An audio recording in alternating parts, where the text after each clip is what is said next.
Okay, I think to be fair, somebody's on the call already. We'll record it. This session will be recorded and be able to download it afterwards, and it will be emailed out to you after the event. I'm Phil Pearson. I'm the Papers Chair for the CIBSE West Midlands. I'd like today to welcome Jerome Turner, who's going to do today's presentation. Jerome has completed a psychology degree at Staffordshire University. She's now a postgraduate researcher, and her subject today will be on cognitive bias, how it can affect the workplace.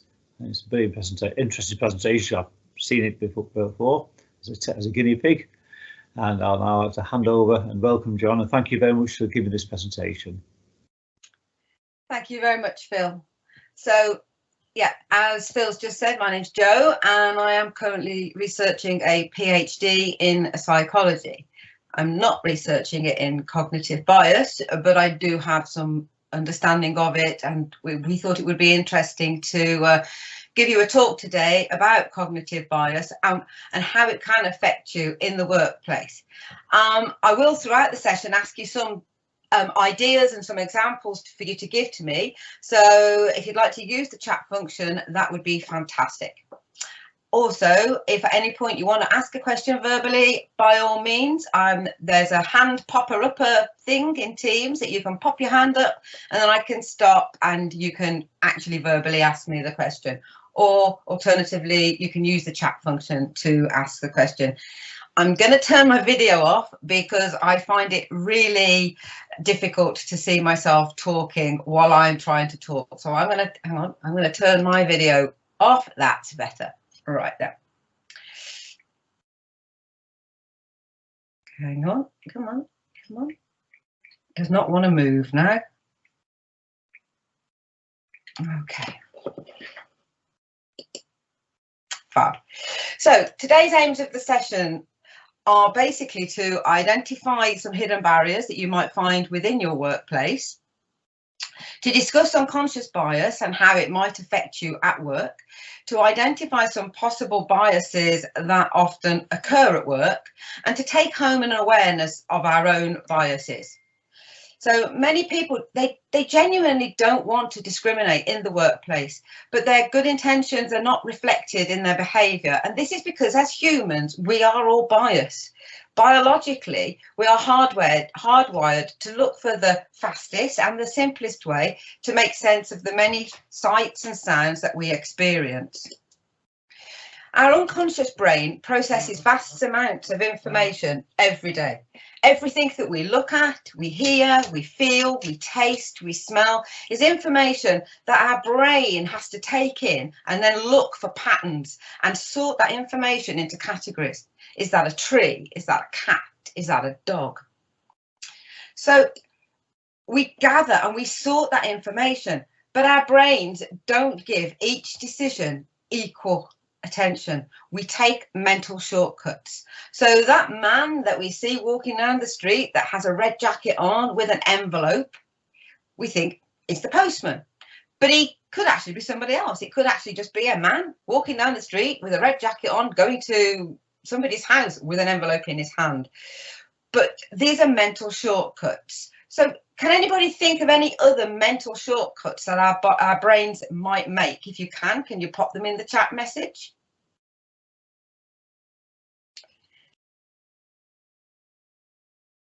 Nobody. Can you hear me? If you can hear me, can you just type yes?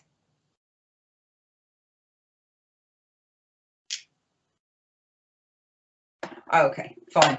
Brilliant. At least I know you can hear me, but you just can't think of any mental shortcuts. That's absolutely fine. These shortcuts are known as biases, all right? So, but just because we have a bias, that doesn't mean it's good and it doesn't mean it's bad. It just means we have a bias. So I wonder, I mean, I know you're obviously not that chuffed about using the chat function, but it would really help me if you would actually kind of get involved with this and help me out. I'd need you to think of any examples where you might think it's a good idea to have a good or a desirable bias. A desirable bias that could help you make a rapid decision. Anybody got any ideas?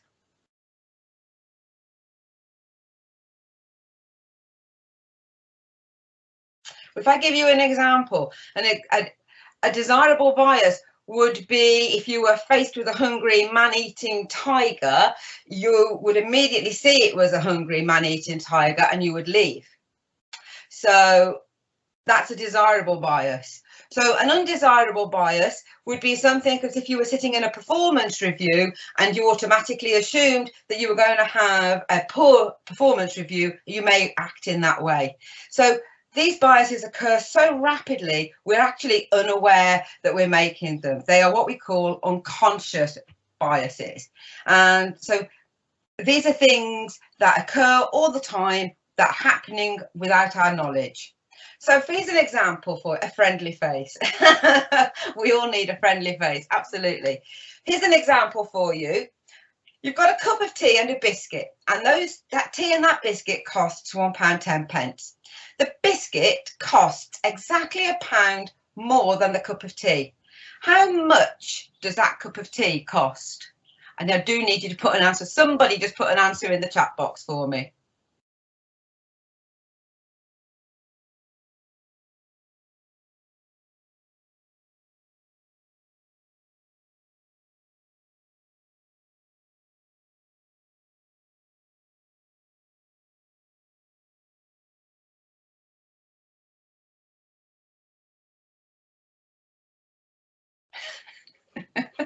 See, it's great. I love it. You're engineers. So some of you have worked this out really quickly. Others of you are sitting there thinking, what on earth?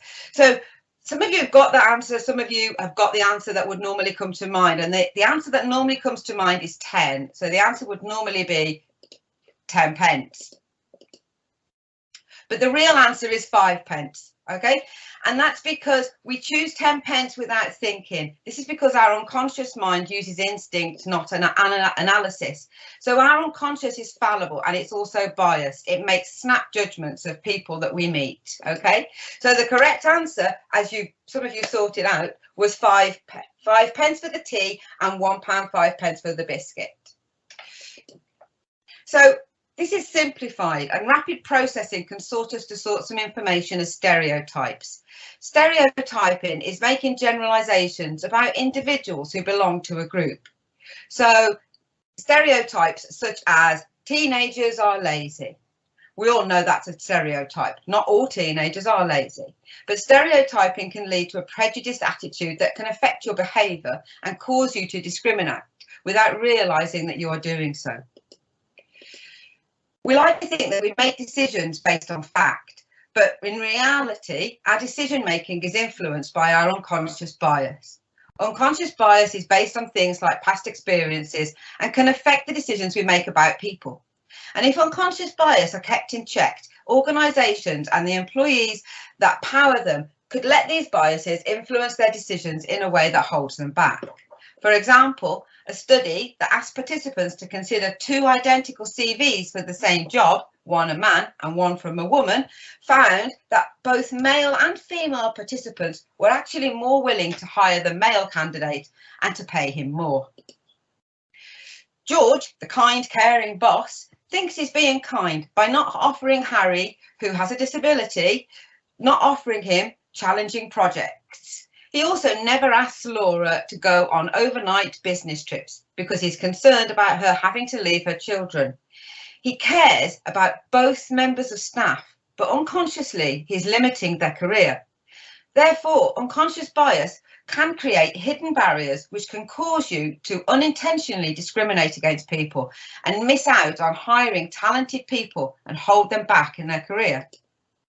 Stuart manages an IT team and is hiring a web designer. He regards himself as an equal opportunities employer, and in reviewing submitted CVs, he shortlists those he feels are most suitable for the job, and he is genuinely surprised when a colleague points out that everyone on his shortlist is male and under the age of 30. Similarity bias is what we're talking about there. What Stuart did was looked to shortlist people who he had a similarity or an affinity with. And it tends to occur in people decisions, people who we hire, who gets the promotion, etc. And it occurs because humans are highly motivated to see themselves and those who are similar to themselves in a favourable light. Similarity bias leads us to favour people who we feel have a connection or a similarity to. For example, if they attended the same university or grew up in the same town, or even reminded us of ourselves or someone who we know and like. This can have a huge impact during recruitment. For instance, interactions with people we feel we share an affinity with will differ from those we share no affinity with at all. So if a candidate that we have an affinity with tells us they're a little nervous, we may smile a little more or offer more words of encouragement to try and set them at ease. Whereas if a person we shared no affinity with told us the same thing, we wouldn't behave quite as warm towards them. After the interview, the first candidate would seem to be the better fit than the second.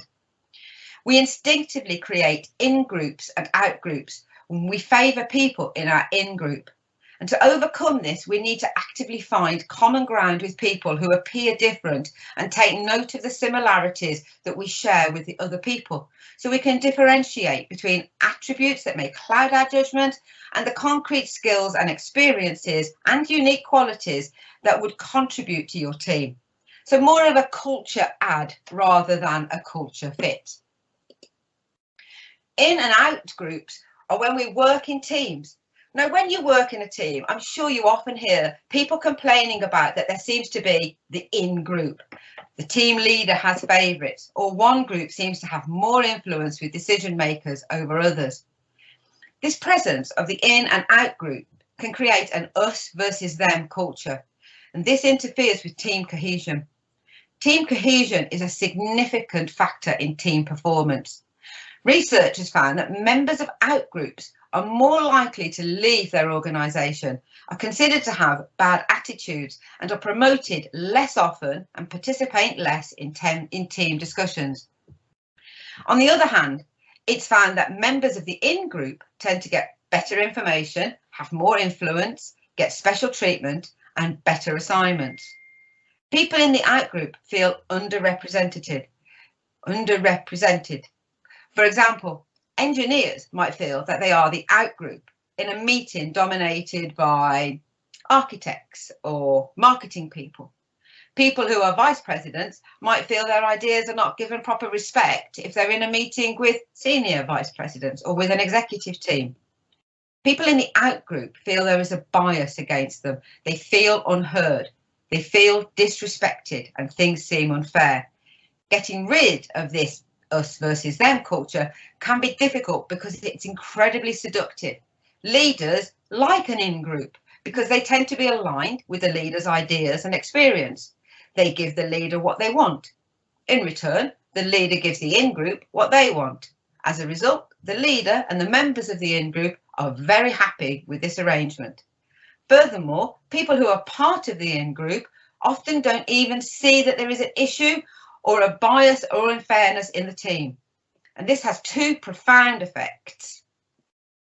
When people who are part of the out-group raise a concern or point out what they think is an unfair behaviour, they are often perceived as being too sensitive or complaining over nothing. Of course, this will just make the situation worse because the in-group often doesn't see it. They may miss the warning signs that there is an issue. That is, the warning signs will go unnoticed by the only people who have the power to fix the situation, the leader and the in-group. Some warning signs can look like there seems to be an inner circle that excludes those not in it. There are clearly favourites on this team. When I say something, it is often ignored. But if someone else who is on the in crowd says the same thing, everyone loves the idea. I am so frustrated. There seems to be an A team and a B team with important discussions happening only in the A team.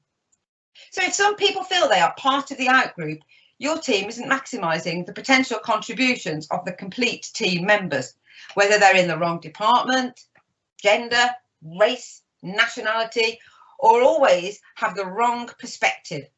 You are sending a message that they don't count. However, there are many studies that show that innovation and productivity is related to diversity, with studies showing that the more diversity companies have, the more revenue they get from new products and services. Diversity has a positive impact on the bottom line. Making team members feel that they belong is not just a nice to have, but a must have if companies want to grow and outperform the competition. While it may feel great to be part of the in-group or be a leader who prefers to work with the people most like themselves, you're not looking after the greater good. You are only looking after your own good. For the sake of your team and your company, you need to get rid of the in and out groups and support and leverage people's differences for the good of everyone. Experience bias is the belief that your opinion is an impartial fact. So experience bias occurs when we fail to acknowledge that maybe our point of view is not the same as others. We assume that our reading or solution to a problem constitutes to the whole truth. To prevent this bias, we need to build in systems whereby other people can check our thinking, share our evaluations, and assist us to reframe the issue. See, experience bias can lead to confirmation bias, which is the tendency to then search for, interpret, focus on, and remember information that aligns with our preconceived opinions. Recruiters have to be very careful regarding confirmation bias, because if we make a judgment about a person, we then subconsciously look for evidence to back up our own opinions. We want to believe that we're right and that we have made the correct assessment of that person.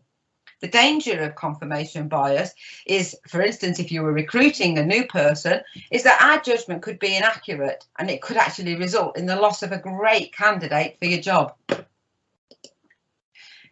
Another bias that we need to be aware of is expedience bias, because we prefer to act quickly rather than take time. Humans have a need for certainty. We have to know what is going on. And a downside of this is that we tend to rush to judgment without fully considering the facts. Expedience bias can occur when we are reviewing employees, where we rely on one piece of data or one recommendation, rather than taking the time to gather the wider information, which is what we need to do. And a safety bias is one that looks at loss aversion. As humans, we overrate risk and we undervalue opportunity. And there are so many studies which show that we prefer to not lose money more than we would prefer to gain money. And this in turn can lead to poor investment decisions and missed opportunities. Groupthink is the big bias that we need to be aware of. And have you ever thought about speaking up in a meeting and then decided against it because you didn't want to appear unsupportive of the whole group's efforts, or led a team in which the team members were reluctant to express their own opinions? So if so, you've probably been a victim of groupthink. It's a phenomenon that occurs when the desire for group's consensus actually overrides people's common sense desire to present alternatives or a critique of a position, or even to express an unpopular opinion. Here, the desire for group cohesion actually drives out good decision making and problem solving. Two well-known examples of groupthink are the Challenger space shuttle disaster and the Bay of Pigs invasion. Engineers on the space shuttle knew about some faulty parts months before the takeoff, but they didn't want any negative press, so they pushed ahead with the launch anyway. And with the Bay of Pigs invasion, President Kennedy made a decision and the people around him supported it, despite having their own concerns about what was going to happen. Groupthink comes from research that looks into why a team can reach an excellent decision one time and a disastrous decision the next. It occurs when we have a strong, persuasive group leader, a high level of group cohesion, and intense pressure from the outside to make a good decision. In fact, it is now widely recognised that groupthink-like behaviour is found in many situations and across many types of groups and team settings. So it's important to look out for the key symptoms. In fact, groupthink has been mentioned this week because of the news in relation to the government's initial response to the coronavirus pandemic. It was Dominic Cummings actually mentioned that he thought that the reason why some of those decisions were made were because of groupthink. So some of the symptoms of groupthink, we have rationalisation. This is when team members convince themselves that despite evidence to the contrary, the decision or alternative being presented is the best one. Peer pressure. When a team member expresses an opposing opinion or question the rationale behind a decision, the rest of the team members work together to pressure or penalise that person into compliance. Complacency. So if a team has a few successes, they begin to feel like any decision they make is the right one because there is no disagreement from any source. Or the moral high ground. Each member of the group views himself or herself as moral. The combination of moral minds is therefore not to be likely to make a poor or immoral decision.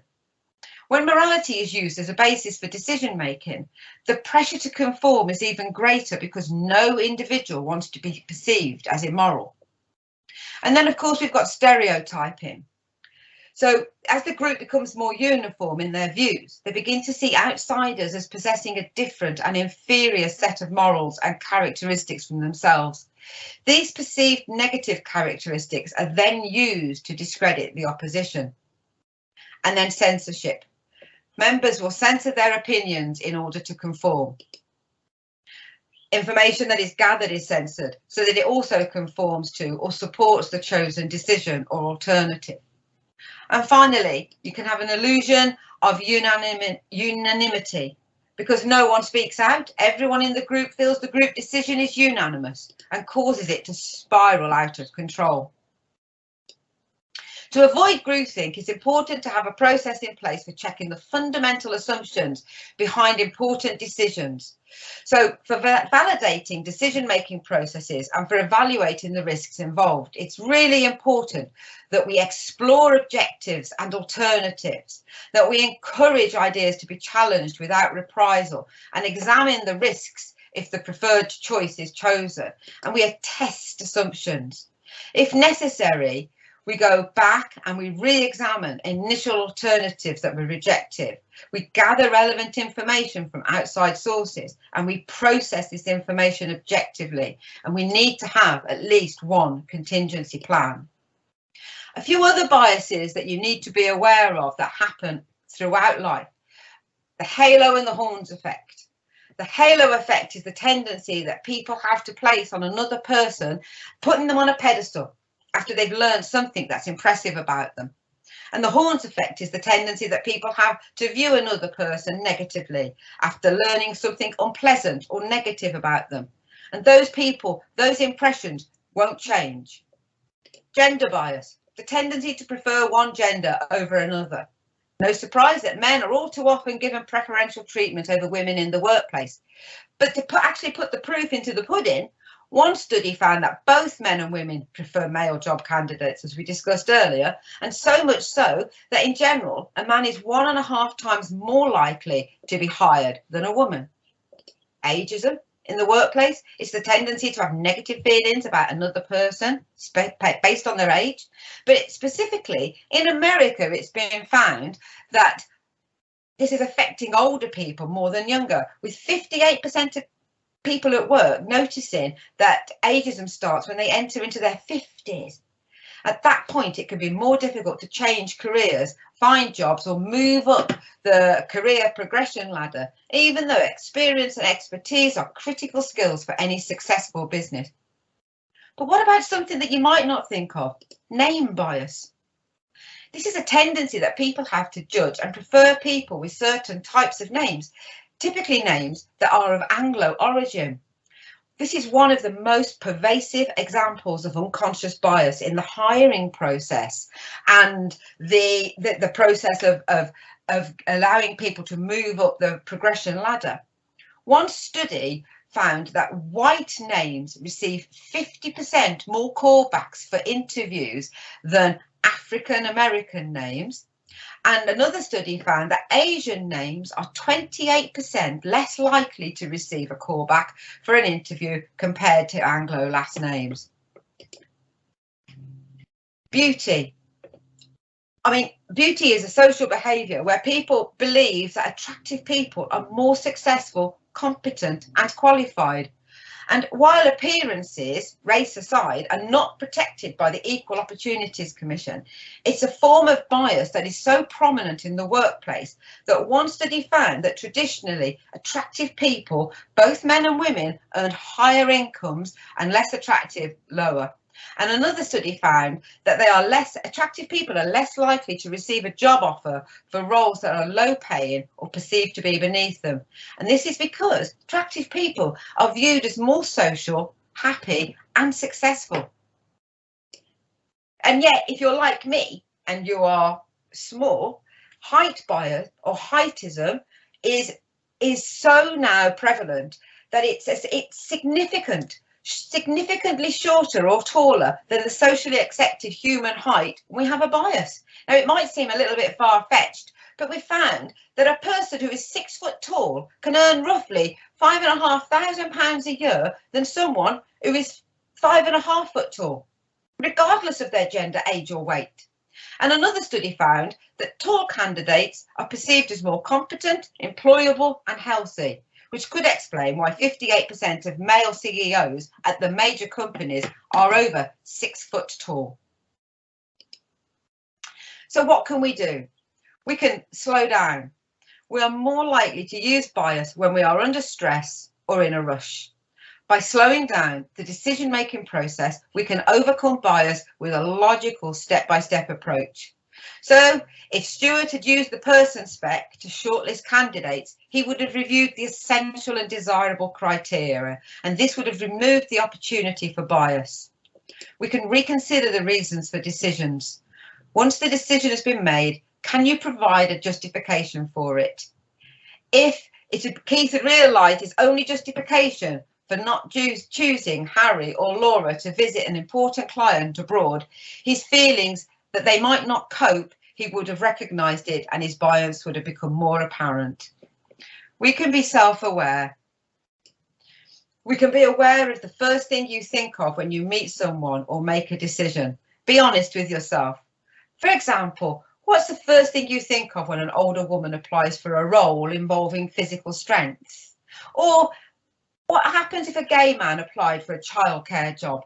Maybe you don't stereotype your response, but it's good to be aware of your first thought, and you can test out your personal biases by using the Harvard University implicit bias test. It's really worth having a look at because you might be surprised. We can also monitor each other for unconscious bias. Another cognitive bias is that we think that we are less biased than everyone else. So it can be useful to have someone else, ideally from a different group, to check your reasoning. So Stuart had an older female colleague check his shortlist before contacting those candidates for interview, and that's what exposed the bias. But what else can we do? We can consider dates that coincide with religious festivals that aren't just your own. We can look, do we have Friday lunchtime meetings? These could exclude Muslim staff who attend 1 p.m. prayers. Asking staff to remain late could actually indirectly discriminate against those with childcare or other care responsibilities. And dress code should apply to all genders, and we should allow reasonable adjustments to be made for people with disabilities.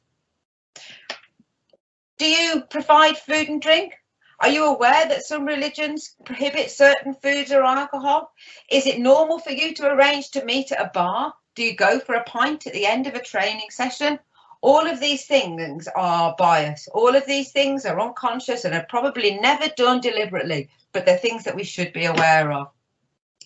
So today we have very quickly gone through unconscious bias, stereotypes, similarity bias, experience bias, expedience bias, group roles, safety and groupthink. Do we have any questions? Because I finished.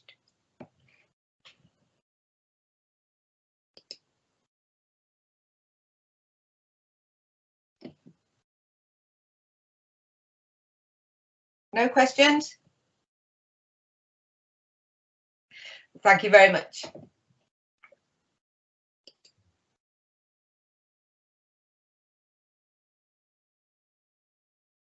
Thank you, Jerome, for a very interesting presentation there.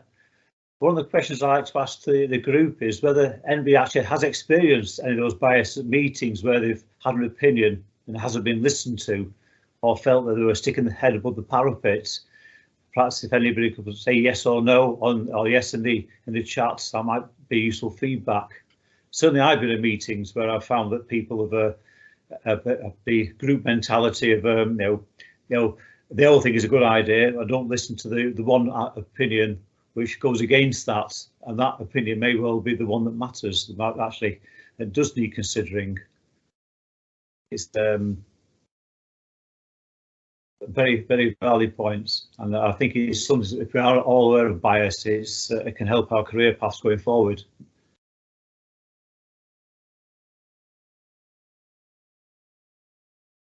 I see a couple of people typing there.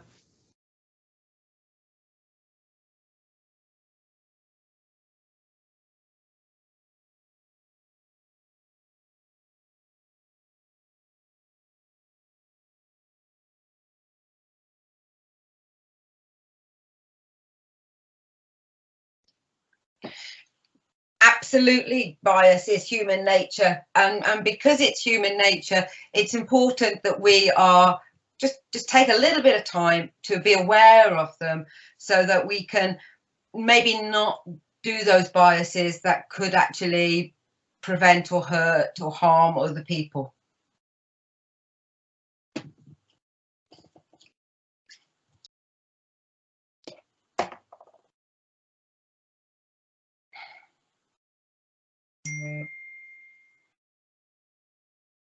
So yeah, thank you very much for the presentation, and this concludes our week of interpersonal skills that have been organised by the CIBSE West Midlands Committee, and hope that people have benefited from it. Our next session coming along is electric vehicle charging.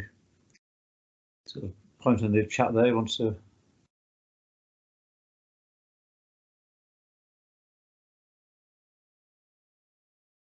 Go to respond to that one, Joe. I think that's exactly what I'm talking about. I mean, it's not just the biases that we know happen. We know that whether we like it or not, there is gender bias, and we know there is race bias. It's those biases that we don't know that happen as well are just as damaging. So, you know, the ones that I talked about, the ones that can affect you right the way through your career, and those are the ones that everybody needs to be aware of. And if we were all aware of those unconscious biases, then just maybe we could actually deal with some of those in the same ways that we're attempting to deal with the bigger stereotypes and prejudices. Biases lead to stereotypes and prejudice, and it's that we want to eradicate, really, and deal with, isn't it? Yeah, I think on the point made there is that in some cultures there's it's not so much a bias, but a way of operating. You know, I've certainly worked overseas and found that they operate a different way, and it's not sometimes a bias. I think it's just their methodology of actually of the way they operate. You know, so there's a subtle difference there, but it is something we need to eradicate in the UK. It's very difficult to kind of discriminate between culture and bias, isn't it? And absolutely. I mean, no, you're not. I don't think anybody should be blaming anybody, because it is human nature, and as I've said, it is unconscious. It's not something that actually happens consciously.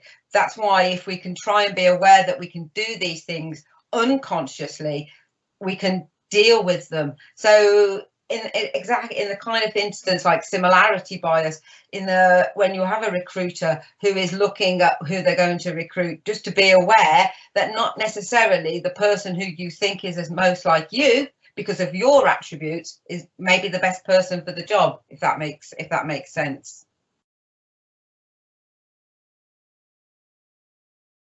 You've muted, Phil.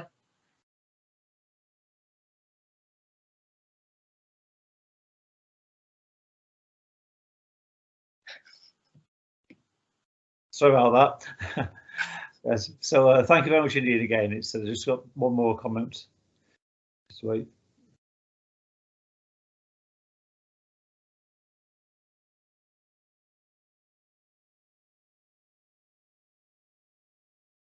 Can you answer that one, Phil?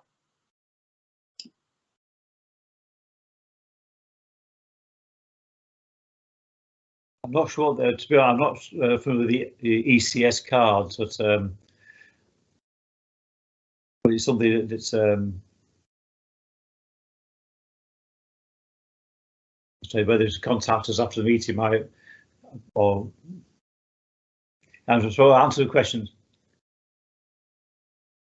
Yes, absolutely. Yeah, it is. It is human nature. Absolutely.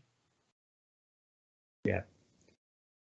So again, thank you much indeed, Joe. And you know, it's been I know it's a lot of effort to prepare these presentations, and we do appreciate that all the presenters have gone to. So thank you, and everybody else. Enjoy the rest of your day and have a good weekend. Thank you very much.